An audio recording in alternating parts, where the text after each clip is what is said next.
Iremos iniciar então o ano de 2020 estudando a vida e as profecias de Daniel. Essa lição foi escrita pelo pastor Elias Brasil.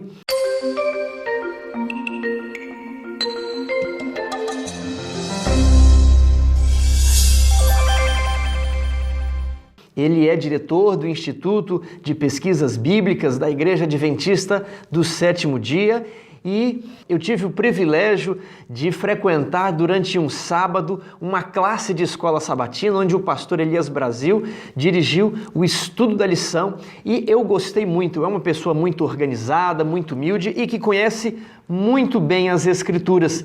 E ele organizou essa lição de Daniel de uma forma muito agradável, de uma maneira muito bem dividida. Os dias estão muito bem organizados. Eu só lamento por termos apenas um trimestre para estudar o livro de Daniel.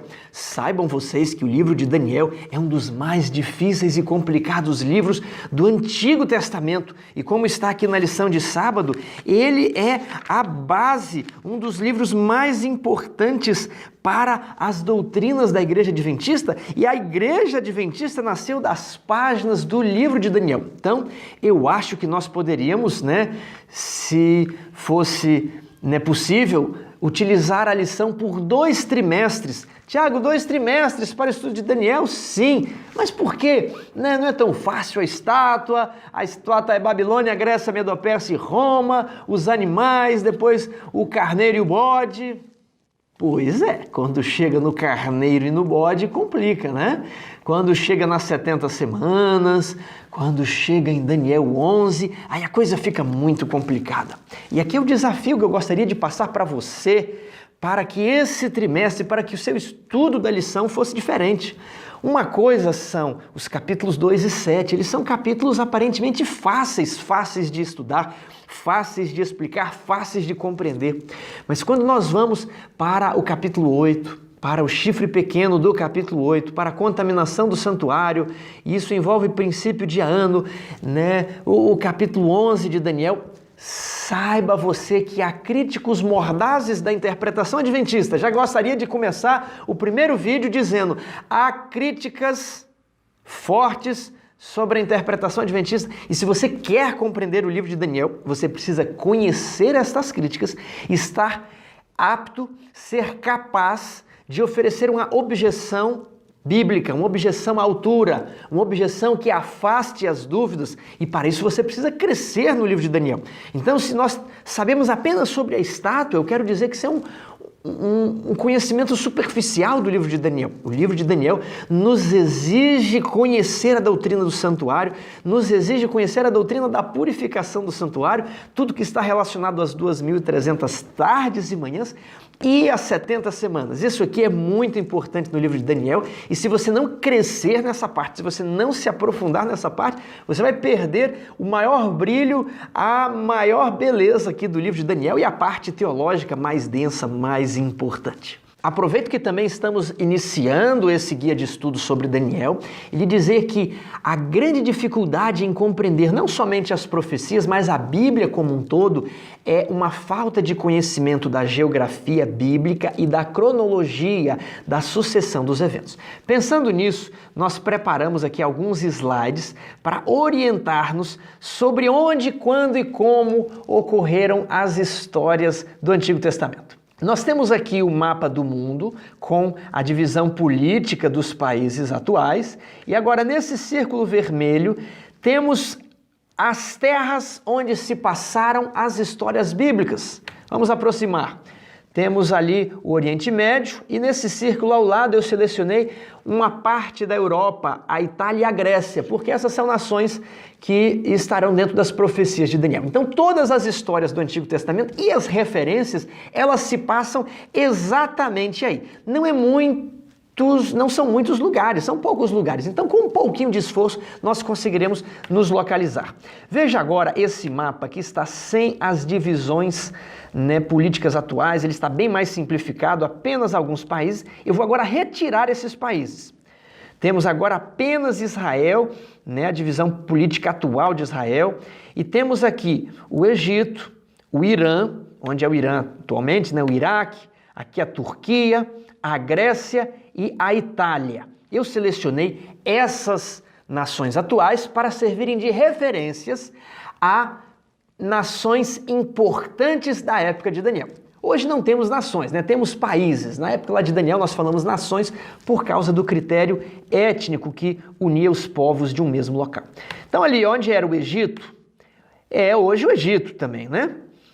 Temos ali os reinos de Judá e os reinos de Israel, reino do sul e reino do norte. Isso aqui complica a vida de muita gente, né? Mas quando fala Israel é só o reino do norte, Judá é o reino do sul. As nações foram divididas ali por ocasião do rei Roboão no ano 931. Onde hoje é o Iraque, ali ao norte temos a Síria e a Babilônia bem na região do Iraque. E onde hoje é o Irã funcionava a Medopérsia. Ali na região da Anatólia, onde hoje é a Turquia, temos a Lídia. A Lídia é uma nação que não aparece muito, mas ela aparece aí no Antigo Testamento. Temos ali a Macedônia, onde hoje é a Grécia, né? Temos o Império Macedônico, Filipe da Macedônia, Alexandre da Macedônia. Falamos Império Grego, né? Mas na verdade os macedônios exerciam ali uma proeminência sobre as cidades gregas no período. E onde é a Itália hoje era a sede do Império Romano. Há outras 3 pequenas nações que nós precisamos conhecer, e elas vão aparecer apenas ali no capítulo 11 de Daniel, se não estou enganado, mas elas aparecem bastante no contexto do povo de Israel no Antigo Testamento. São elas Amon, Moabe e Edom. Esse Edom, ele é o irmão de Isaac, né, filho de Abraão, e Amon e Moabe são filhos de Ló. Então veja ali, Abraão e Ló, eles praticamente povoaram ali essa terra, marcaram uma presença muito forte. Agora, vamos fazer a nossa linha do tempo. Temos aqui o ano 31 depois de Cristo, a morte de Jesus. Temos aqui 2020 depois de Cristo e temos também aproximadamente ali 4.000 antes de Cristo, que foi o ano da criação. Avançando um pouquinho no tempo, 2.344 a.C., dilúvio. Aí vai diminuindo, né? Vai diminuindo até chegar no nascimento de Jesus, depois aumenta até os nossos dias. Então temos o Êxodo, 1445, Davi e Salomão em torno do ano 1000. Temos agora 605, invasão de Jerusalém. Daniel vai para o cativeiro em 605. Tem uma data importante para o nosso estudo da lição. Temos também 444, Esdras e Neemias. Eu coloquei essa data, já que acabamos de estudar o livro de Esdras e Neemias, para nos situarmos. Então temos aqui, a vida de Daniel. Daniel não foi contemporâneo de Esdras e Neemias, né? Talvez quando ele era velho, Esdras estava quase nascendo. Mas temos esse período aí da vida de Daniel e um período maior, que é o período que é abrangido pelas profecias de Daniel, desde Babilônia até a volta de Jesus. Então temos aí a lição do primeiro trimestre de 2020, abrangendo o livro de Daniel, a sua vida, que é a parte aramaica do livro, e as suas profecias. Vamos começar aqui pela parte de sábado. Nossa igreja nasceu das páginas do livro de Daniel e então ele coloca 5 pressupostos para você estudar esse livro. Por que eu estou falando isso aqui? Porque isso aqui é um esboço de cada um dos 5 dias. Aí você começa, domingo é um, né? O segundo ponto é segunda, terça, quarta e quinta, por aí vai. Então, vamos ter essa visão panorâmica. Ele colocou aqui na parte de sábado os pressupostos que ele entende ser importantes para o estudo do livro de Daniel. Eu lamento aqui que o princípio de ano é um ponto atacado e nós deveríamos estudar aqui pelo menos uma semana as bases, os fundamentos, as objeções do princípio de ano. Aí o tempo de um trimestre acaba sendo curto, então está posto. Mas nós gostaríamos de fazer vídeos bônus aqui para tratar destes assuntos teológicos, proféticos específicos. Qual é a nossa dificuldade? É o tempo. Gostaríamos de ter feito mais vídeos bônus na lição de Esdras, mas o tempo não nos permitiu. Eu gostaria de avisar a todos vocês que eu e minha família iremos nos ausentar durante o mês de março do Brasil. Então eu vou precisar de adiantar os vídeos das últimas lições e me esforçar para conseguir gravar os vídeos bônus, que há muito material no livro de Daniel, mas muito material mesmo. A problemática do chifre pequeno, a questão do princípio de ano, a purificação do santuário.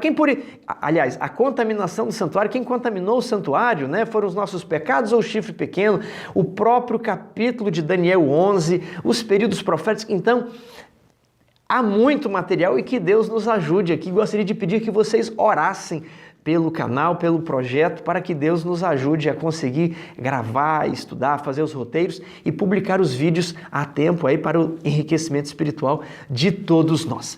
Então, vamos aqui para a parte de domingo. Cristo, o centro do livro de Daniel. Você já ouviu aquela história de que, para que vocês vão ficar estudando datas, números, profecias, aqui com a calculadora? O importante é levar as pessoas a Cristo. As doutrinas não são importantes. Já ouviu isso?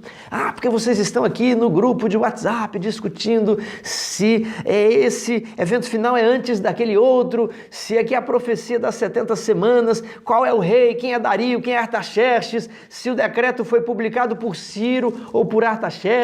O importante é levar o amor na casa das pessoas, levar as pessoas a Cristo. O relacionamento com Cristo é um amor que supera. Você já ouviu essas objeções, esses argumentos? Aqui a parte de domingo ela vem desmanchando tudo isso. Isso é um raciocínio contraditório. Sabe por quê? E Cristo? Cristo não é uma doutrina? Por que quando diz que as doutrinas não são importantes, mas a questão é levar as pessoas a Cristo? Cristo é uma doutrina? Por que ela é mais importante que as outras? Se Cristo foi o autor das Escrituras, se Cristo foi quem enviou as mensagens a Daniel e a João no livro do Apocalipse e a todos os demais livros da Bíblia, por que o estudo desses livros não é importante? Então, esse raciocínio ele é contraditório porque ele vem numa viés de pós-modernidade, onde existe a ideia que não há uma verdade única, cada um possui a sua opinião e o importante é o relacionamento com Cristo.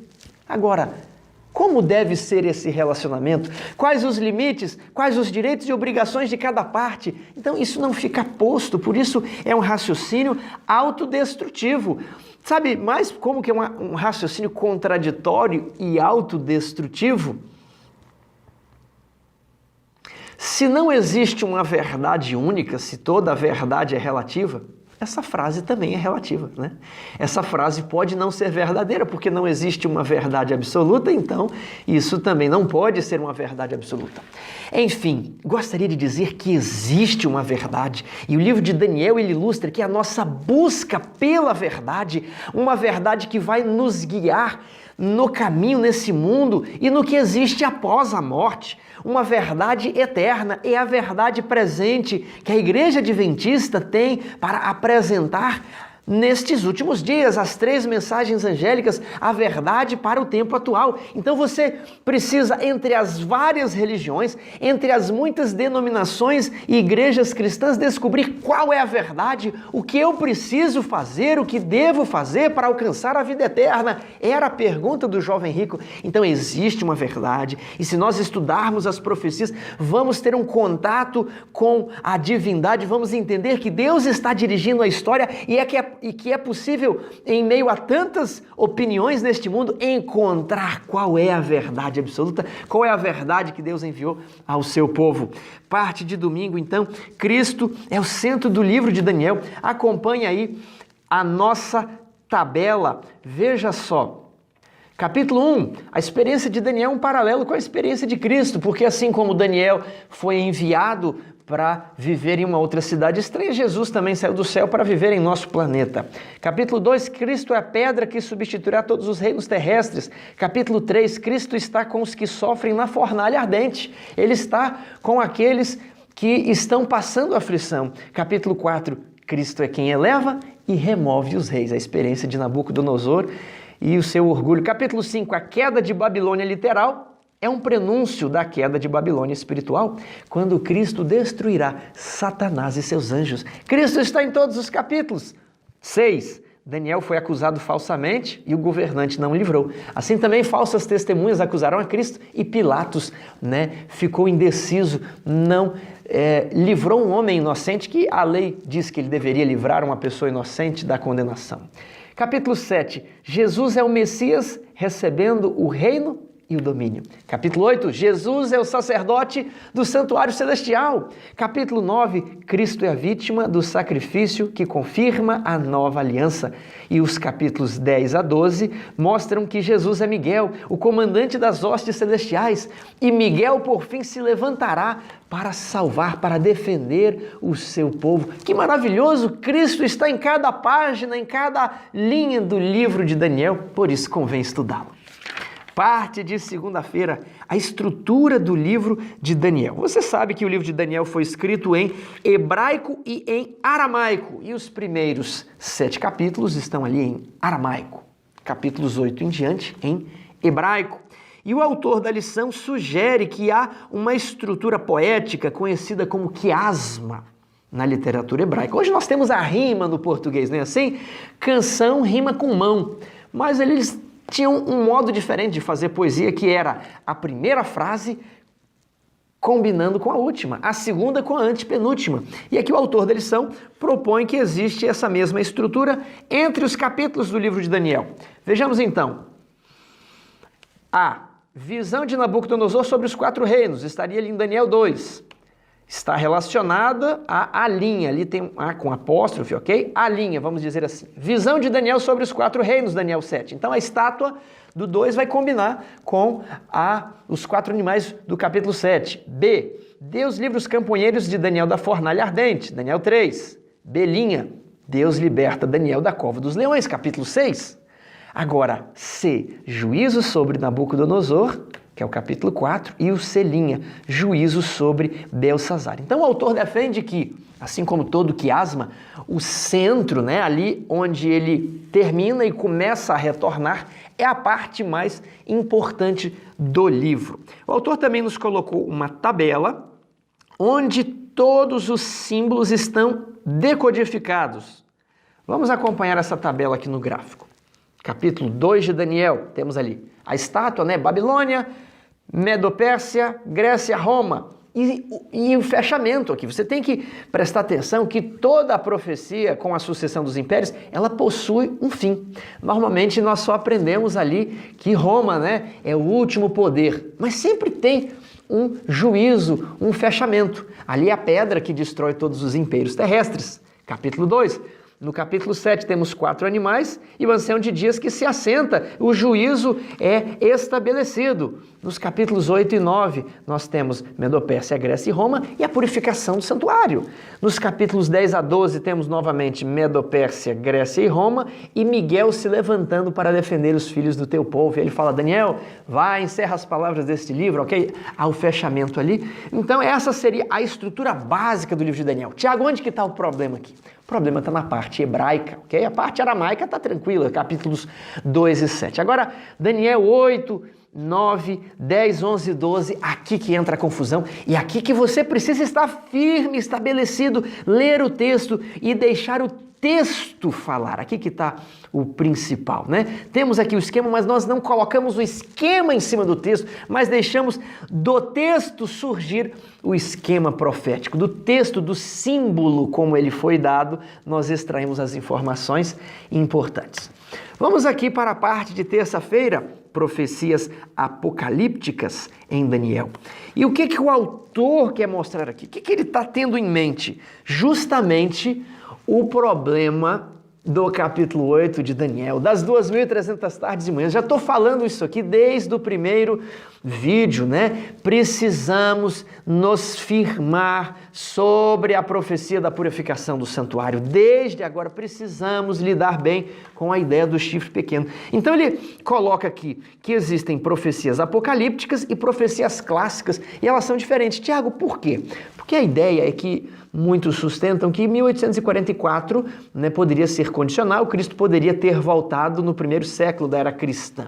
Bem, se Cristo poderia ter voltado no primeiro século da era cristã, se o evangelho foi pregado ali no primeiro século da era cristã, talvez Deus não tivesse em mente 1844, então talvez, né, essa profecia se cumpre de uma outra maneira.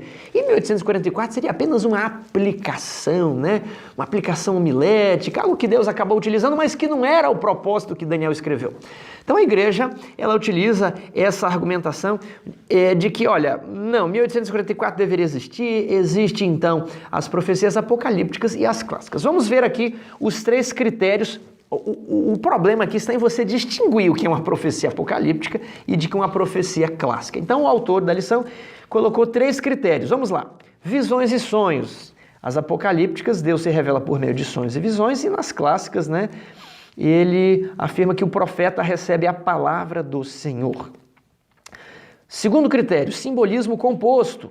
Então, nas profecias apocalípticas existe uma quantidade maior de símbolos e imagens, enquanto que nas profecias clássicas a quantidade de símbolos é limitada e são símbolos da nossa realidade, né? Já nas profecias apocalípticas existem ali monstros, dragões, animais com 7 olhos, ok?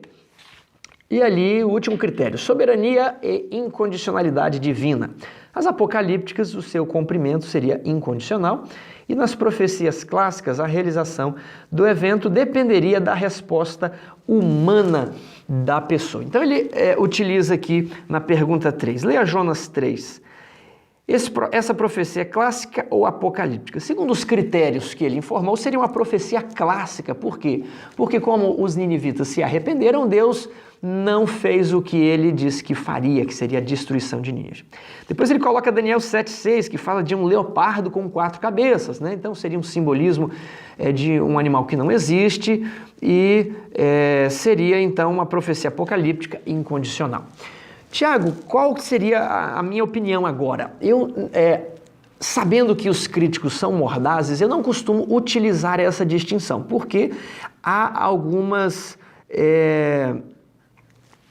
ataques quanto a esses critérios, né? Quais seriam? Visões e sonhos, né? Então, Deus dá as visões e sonhos para as profecias apocalípticas e para os profetas que recebem a palavra do Senhor, eles também poderiam receber essa palavra do Senhor por meio de visões e sonhos. Então, a distinção ali ficaria muito tênue, muito pequena. E, por exemplo, no último critério, soberania incondicional, é o que nós realmente queremos, né, confirmar com essa distinção entre profecias apocalípticas e clássicas, demonstrando que, olha, essa é uma profecia apocalíptica e por isso ela vai ser incondicional. Então, o que eu gosto de utilizar quando eu estou conversando sobre o assunto? No próprio texto, a gente procurar identificar algum elemento que mostre que não há condições para aquele evento, né? Por exemplo, Deus fala que se o povo de Israel, ele se apartar dos seus maus caminhos, ele vai os entregar para nações estrangeiras e eles serão cativos, ok? Está lá nas maldições e bênçãos de Deuteronômio 28. Mas se o povo ali no cativeiro se arrepender, ele os trará de volta, né?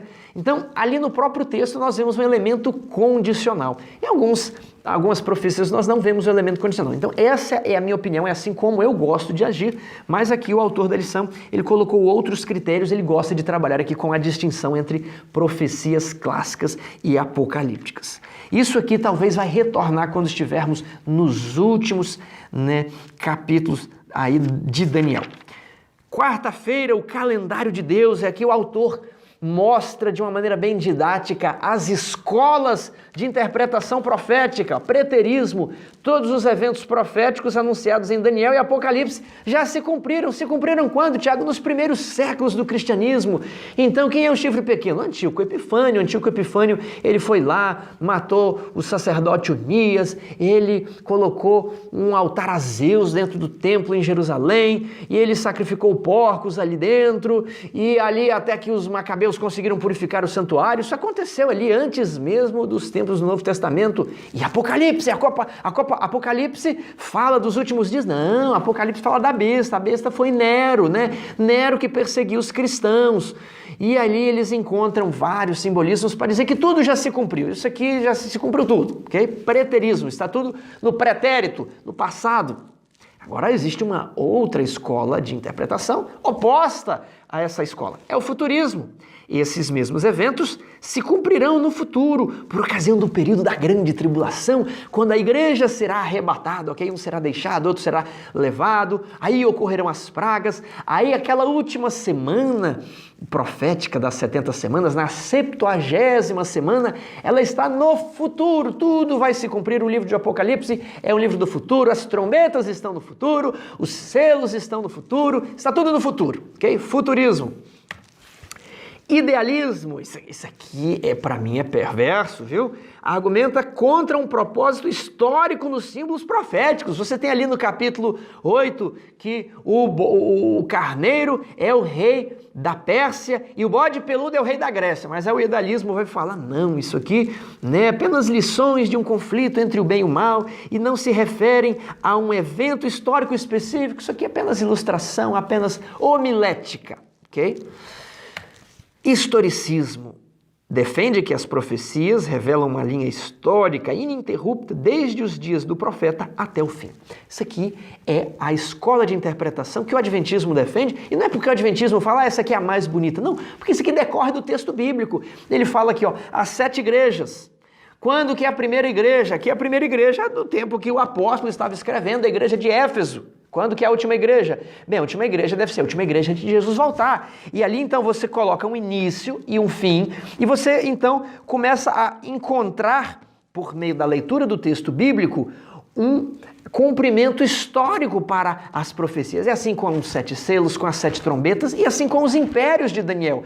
Se o império, quando Daniel fala, tu és a cabeça de ouro, é o primeiro, é Babilônia, e se nós vemos que os pés de barro foram destruídos ali quando a pedra pega nos pés e destrói toda a estátua, nós entendemos que os pés de barro são os últimos reinos que estarão neste mundo. Então tem que ser nos nossos dias, porque estamos logo antes da volta de Jesus. E ali tudo no meio você vai fazendo a sequência dos impérios. É assim que nós estudamos historicismo. E eu gostaria de aproveitar e indicar um canal para vocês, que é um canal feito para defender a linha do historicismo e está fazendo um curso de Apocalipse brilhante ali. O canal se chama História na Profecia. O link vai aparecer aqui em cima, você clica e se inscreva lá também. E se inscreva aqui no canal, ok? Inscreva e ative as notificações. Muitas pessoas veem os vídeos da lição e depois perguntam, eu não recebi o vídeo. Por que você não recebeu o vídeo? Talvez não está inscrito e nem clicou na figura do sino e disse assim, eu quero receber todos os vídeos do Adventismo Vivo. Aproveite e faça isso, ok? Vamos aqui para o princípio de ano. É uma outra estrutura importante. Números 14 e 34. Segundo o número dos dias em que espiastes a terra, 40 dias, cada dia representando um ano, levareis sobre vós as vossas iniquidades. 40 anos e tereis experiência do meu desagrado. Quando que Deus falou isso aqui? Quando os espias demoraram 40 anos para espiar a terra, para verificar ali as fraquezas da terra de Canaã, e voltaram e falaram, não vai ter como, não vamos conseguir, vamos voltar para o Egito. Aí Deus se desagradou disso tudo aí e falou, olha, como castigo, vocês falaram que não tem como, então vocês que não acreditam vão ficar 40 anos no deserto. Um dia por um ano, cada dia que ficaram ali vendo e disseram que não tem como, vão ficar agora 40 anos vagueando no deserto. Temos também o texto de Ezequiel 4, 5 e 6. Porque eu te dei os anos da sua iniquidade, segundo o número dos dias, 390 dias. Levará sobre ti a iniquidade da casa de Israel. Então o profeta deveria ficar deitado ali por uma quantidade de dias. Quantos dias? A quantidade de anos que Israel estava praticando a maldade. Então veja que aqui é o contrário, Ezequiel. Aqui os anos, eles são transformados em dias. Então, nós temos esses dois versos, um que mostra uma equivalência entre o dia e o ano, e o outro entre o ano e dia. Tiago, mas o que isso tem a ver com o livro de Daniel? Isso aqui está lá no livro de Números, está lá no livro de Ezequiel. Ezequiel já é contemporâneo de Daniel, E aqui em Números nós temos um princípio. Mas isso aqui é uma das principais críticas, e nós vamos gravar um vídeo especial. Esse vai ser um dos primeiros, falando sobre o princípio dia-ano. E a explicação que nós vamos dar, nós garantimos que ela é sólida e ela é capaz de derrubar qualquer objeção que seja feita aí com relação ao princípio dia-ano. Finalmente chegamos à quinta-feira, qual é a relevância de Daniel nos dias de hoje? Primeiro ponto, Deus está no controle. Deus, ele estava no controle dos exilados, dos jovens que perderam a família e foram para a Babilônia. Deus sabia que haveria uma prova sobre alimentação, mas Deus deixou um pouco o fogo da aflição provar Daniel e seus amigos, porque eles saberiam que eles sairiam como o ouro refinado. Deus estava com a prova de Daniel, que eles seriam mortos no capítulo 2. Deus estava com os seus amigos quando foram lançados na fornalha ardente. Deus estava em todas as crises, porque crise vai, crise vem, para mostrar quem é quem. E Deus, ele tem um livramento, mas ele quer provar a sua fé. Crise vai, crise vem, para mostrar quem é quem, para que Deus revele às vezes para você mesmo o tamanho da sua fé. Às vezes você falha e Deus fala, olha, eu tinha uma saída, eu tinha um escape para você, da próxima vez confie em mim. Então, Deus está no controle, assim como ele estava no controle da vida de Davi, de Abraão, de Daniel, de José no Egito. Ponto 2, Deus é o Senhor da história. Deus, ele constitui os presidentes. Deus, ele eleva os reis e Deus remove os reis dos seus tronos. Não é a esperteza de Alexandre o Grande que lhe deu o império. Foi Deus que falou, eu vou dar para você. Eu vou dar o império. Foi Deus que estava adiante das vitórias de Davi. Foi Deus que estava adiante de todas as vitórias do povo de Israel. Mas Deus também diz, agora não, agora vocês não vão ganhar. Quando Deus falou para a Síria, não, vocês não vão entrar em Jerusalém, não vou deixar. E um anjo sai do céu e atrapalha ali os planos do rei da Assíria. Então Deus, ele dirige todos os eventos. E ele dirige os eventos na União Europeia hoje. Deus, ele diz se vai haver ou não vai haver o Brexit, que seria a saída do Reino Unido da União Europeia. Deus diz quem é que vai ganhar as eleições nos Estados Unidos. Deus é o soberano, ele está controlando tudo. Nós estamos aqui apenas contemplando os eventos, ok? Nós estamos como espectadores, confiando no Deus que vai nos livrar. Terceiro ponto, Deus apresenta um exemplo e uma missão para o seu povo no templo do fim. Qual é a missão? Daniel, uma pessoa que teve a vida íntegra, uma vida consagrada, uma vida de santidade, uma vida de pureza. E ele espera que o povo de Deus no tempo do fim seja puro. Seja puro quando? Agora, na época de facilidade? Não, na época das dificuldades, na época da grande tribulação, na época em que teremos de enfrentar a besta e a sua imagem, ok? E se você então não está conseguindo acompanhar os homens a pé, como fará para acompanhar os homens que estão correndo a cavalo? Se tens medo em terra de paz, o que farás na enchente do Jordão, diz o profeta. Meu amigo, o preparo tem que ser feito agora, porque as coisas vão ficar piores. Se você não está sendo fiel ao sábado hoje, se está chegando atrasado na sexta-feira, se está deixando os pensamentos fluírem livremente para assuntos do dia da semana, se você está transgredindo o 7º mandamento, o 4º mandamento, o que você vai fazer quando vier o decreto dominical, quando vier a marca da besta? Então o preparo ele é feito hoje, o povo de Deus tem uma missão de manter a pureza, isso nós vemos na parte histórica do livro de Daniel. Agora na parte profética, nós temos uma missão de anunciar que chegou a hora do seu juízo.